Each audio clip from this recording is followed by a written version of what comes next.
namoz o'qimayotgan odam bilan birodar ishi yo'q. Ha? Ummul xabais bo'lgan aroq ichayotgan odam bilan ishi yo'q. Kindigini ochib, avratini ochib, millatni razillikka tushayotgan, tashayotgan, madaniyatni umuman o'ldirgan bloger qizlar bilan birodar ishi yo'q. Na muftiy, na birorta inson ishi yo'q.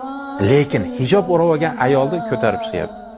Bu odamlarning o'rtasida arablarning madaniyatini olib kelyapti, qora hijob degan narsani ustida. Namoz o'qimagan odam to'g'risida Abu Hanifa rahmatullohi alayh aslida juda qattiq qaraganlar.